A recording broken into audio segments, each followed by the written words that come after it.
দর্শক বাদ পড়ছেন জাকের আলী অনিক, তার জায়গায় প্রথমবারের মতো দেখা যেতে পারে এক তারকা ব্যাটারকে। পেস ইউনিটে থাকছে বিশেষ চমক। পাকিস্তানের বিপক্ষে শক্তিশালী স্কোয়াড ঘোষণা করতে যাচ্ছে টিম টাইগার্স, যেখানে অভিষেক হতে পারে একাধিক ক্রিকেটারের। সবশেষ সিরিজের স্কোয়াড থেকে আসতে পারে বড় ধরনের রদবদল। সব মিলিয়ে পাকিস্তানের বিপক্ষে স্কোয়াডে কারা সুযোগ পেতে যাচ্ছেন সেটাই জানবো আজকের এই ভিডিওতে। দর্শক জাকের আলী অনিক নামটা বোধহয় একটু রহস্যময়। বাংলাদেশ ক্রিকেট প্রেমীদের জন্য ক্যারিয়ারের শুরুর দিকেই অল্প সময়ের মধ্যে সবার মন জয় করেছিলেন তিনি। দুর্দান্ত ফিনিশিং করে নিজেকে ক্লিন হিটার হিসেবে পরিচিত করে তুলেছিলেন এই ব্যাটার।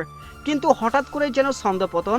দর্শক একসঙ্গে 3 ফরম্যাটে খেই হারিয়ে এখন আবারও স্কোয়াড থেকে বাদ পড়ার সংখ্যায় এ ডান হাতে উইকেট কিপার ব্যাটসম্যান। তাই তো গেল এক বছরে দেশের ক্রিকেটে অন্যতম আলোচিত নাম হয়ে উঠেছেন তিনি। সব ঠিক থাকলে আসন্ন পাকিস্তান সিরিজের স্কোয়াড থেকে বাদ পড়তে যাচ্ছেন এই ডানহাতি উইকেট কিপার ব্যাটসম্যান। এদিকে দীর্ঘ 3 মাস পর ওয়ানডে ফরম্যাটে মাঠে নামবে বাংলাদেশ ক্রিকেট দল।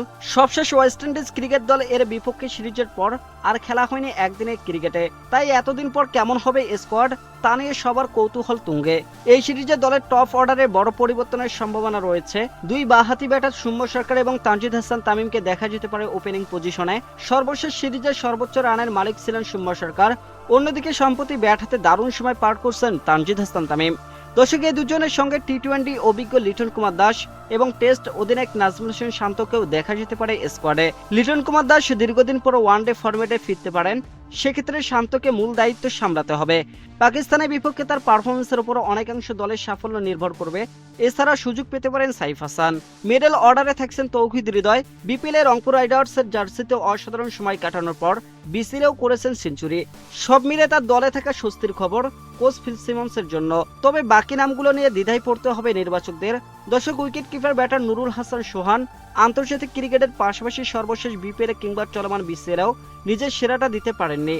তাই তার বিকল্প হিসেবে আলোচনায় আছেন আকবর আলী। যুব বিশ্বকাপ জয়ী এই অধিনায়ক দীর্ঘদিন ধরে আছেন জাতীয় দলের রাডারে। দর্শক লিস্ট এ ক্রিকেটে 81 ইনিংসে প্রায় 90 স্ট্রাইক রেটে 29 গড়ে 205 রান করেছেন তিনি। রয়েছে একটি শতক এবং 13টি অর্ধশতক। এছাড়াও ওয়েস্ট ইন্ডিজের বিপক্ষে ডেবিউ সিরিজ খেলা মহিদুল ইসলাম অঙ্কনকে দেখা যেতে পারে স্কোয়াডে। স্পিন বিভাগে থাকতে পারে চমক। সাদা বলে প্রথমবারের মতো জাতীয় দলের সুযোগ পেতে পারেন বাঁহাতি রাকিবুল ইসলাম। এছাড়া দারুণ ছন্দে থাকা রিশাদ হোসেনও থাকবেন আলোচনায়। পেস বিভাগে দলের বাইরে থাকতে পারেন তানজিম হাসান সাকিব এবং নাহিদ রানা। দর্শক মিরপুর উইকেট বিবেচনায় 4 পেসার রাখা হতে পারে, যার নেতৃত্বে থাকবেন কাঠার মাস্টার মুস্তাফিজুর রহমান।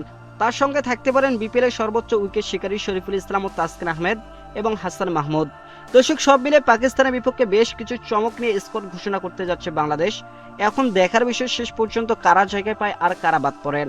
তো দর্শক আপনাদের পছন্দের স্কোয়াড জানাতে পারেন আমাদের ভিডিও কমেন্ট বক্সে। ধন্যবাদ।